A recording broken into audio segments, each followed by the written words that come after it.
How are you doing and how have you been? My name's Tazastical and this is my quick basic Rimworld guide for beginners in which we'll be going through the work priorities. To get your work priorities up, you just want to hit this little tab here that says work and they will all ping up here quite gloriously. The first thing is to understand is all these tasks have a natural priority order. As the game states here, the things that are further to the left have a higher priority over the things that are lower. For example, if A has 1 on constructing and 1 on plant cutting, A will always complete construction first before moving down the priority list to the next number 1.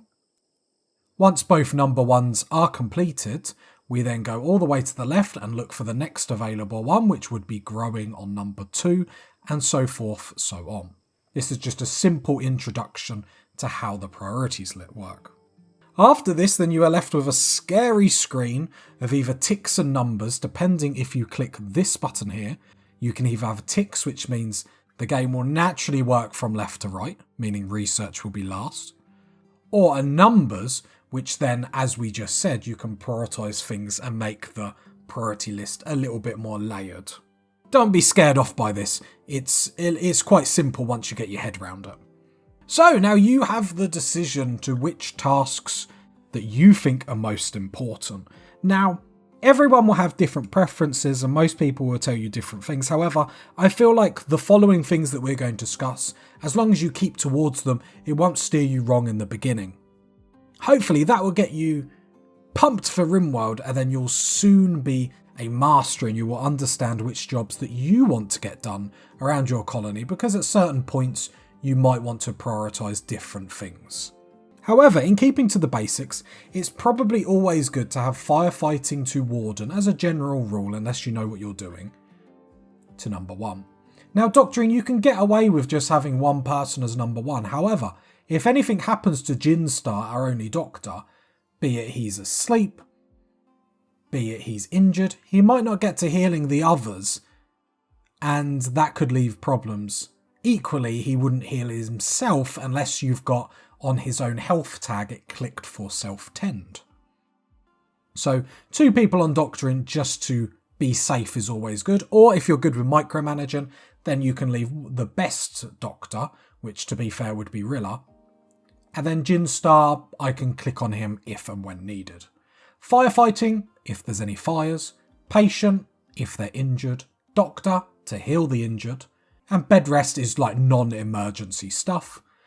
Basic is just like flicking switches, opening containers, that sort of stuff. And warding is sorting out all your prisoners, whether it's chatting to them, converting them, feeding them, that sort of stuff. Handling, but sadly we don't have any animals, but that is basically feeding, taming, all that good stuff. 1 is also good to put on anything that has double passions. Cooking is always a good thing to prioritise because without the good, silky goodness of food, what are we? So always having 1 person on cook is always good. Down the line, you might want to get another chef station and get 1 person, but especially for the start, having 1 person on 1 is great. And especially on these burning passion. Going into Jinstar a little bit closer, you can see the burning passion a little bit here, which basically means he'll learn at 150%, but we'll talk a little bit about that later. People with passions or burning passions get mood boosts through doing tasks that they really love. That's why we're sort of noting it at the moment.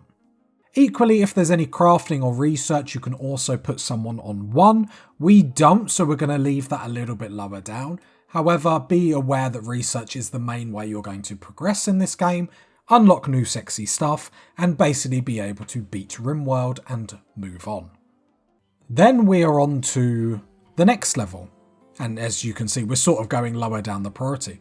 Growing. Growing is really good. As we've got all our grow zones, we want to make sure they're getting the appropriate love. So the next thing we're going to do after we've done cooking is we're going to see anyone for burning passions, we're going to make sure they're doing their job.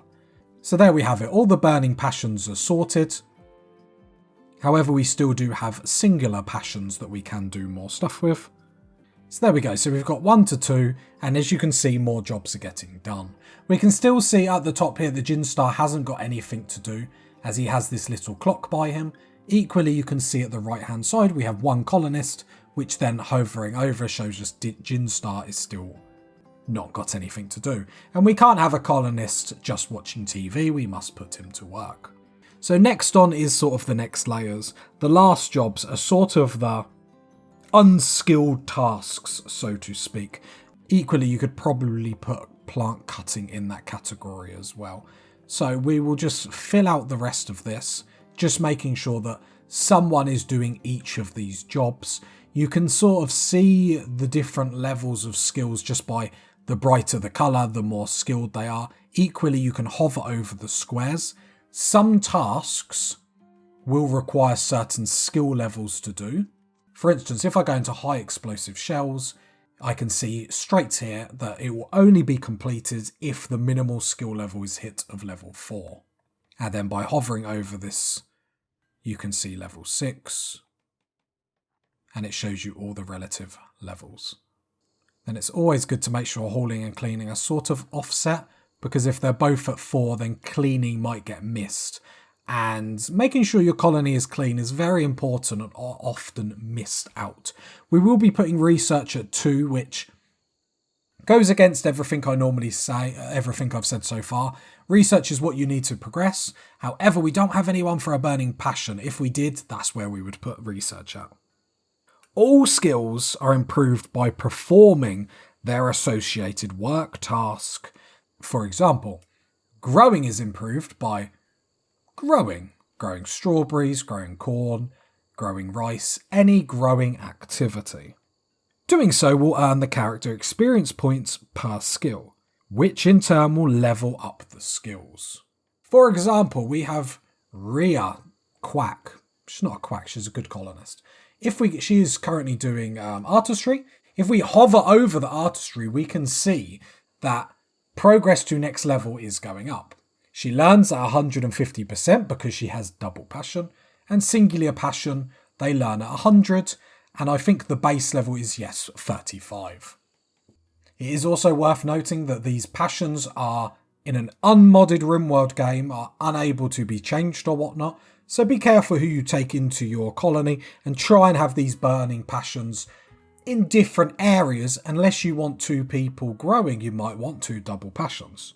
But make sure you spread all your tasks out to make sure everything gets done around your colony. As we see, a messy colony is an unhappy colony, but Jinstar and his free on cleaning will get that done for you.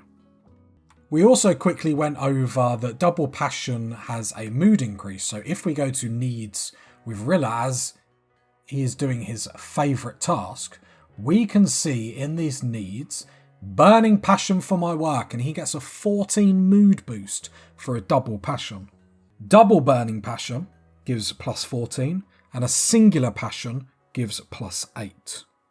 It's also worth noting that there is a mechanism in the game called Decay that starts at level 10. XP points are then constantly drained when not doing a task after a certain amount of time, and a skill level is only lost after falling to 0 XP points and then losing a further minus 1000 points. I hope this guide has been helpful, and if there is anything else that you feel that could help new players, feel free to leave a comment below to help others through this wonderful world of Rimworld. And hopefully you can rest as easy as my colonists. As always, I'll catch you next time, party people. Bye.